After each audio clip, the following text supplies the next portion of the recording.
Good evening. Phil Lindeman with your Krystal 93 News from Luna Lending. This past Sunday, the younger Bill Bergman was with his father watching the Broncos game, and Dad was in a good mood. The Broncos had just beat the Chargers. One of the things that I promised him Sunday, promised him I'd carry on his legacy and not ruin his reputation. The elder Bergman died at home 24 hours later, surrounded by family. You know the name Bergman.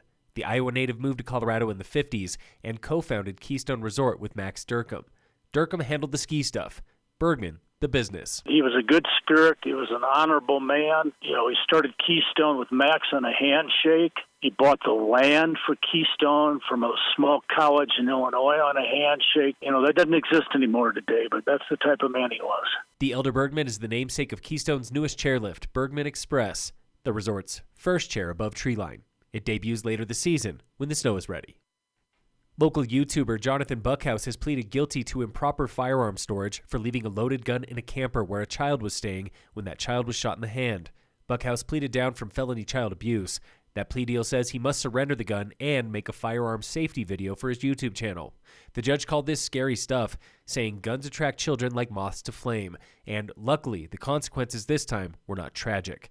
The victim's mother defended Buckhouse, saying, "He is a great dad and a great uncle. My children love Uncle Jonathan." The young victim is almost fully recovered. A pair of suspected squatters are charged with a combined 95 crimes for repeatedly breaking into a Silverthorne condo and using it to do meth. Charges range from burglary and tampering to possession, including more than 80 counts of trespassing, one for each time the two were caught on video entering that condo since around October 31st. A Peeping Tom with a rap sheet was caught leering at women in the Frisco Transfer Center bathroom. The 20-year-old man is charged with a felony and a misdemeanor for invasion of privacy. He has 4 outstanding warrants and has been found guilty of at least 1 prior sex crime.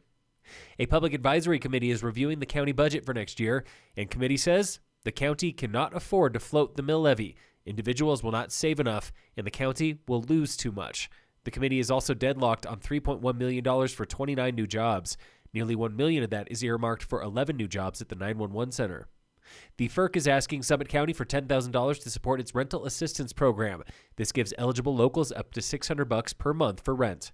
FIRC officials told county commissioners today demand for rental assistance is overwhelming.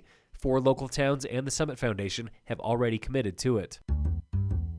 Today, we are in the classroom. My name's Edward Lerner, and I teach upper school mathematics and physics here at the Peak School. The sledding hill there at the Peak School is a physics lab just waiting to happen. 45 degrees is the best launch angle if you want to maximize the distance. So how do we want to cut this ramp to make it the best jump is a question we can actually answer with physics. But Mr. Lerner, or as the students call him, Edward, does not impinge on playtime.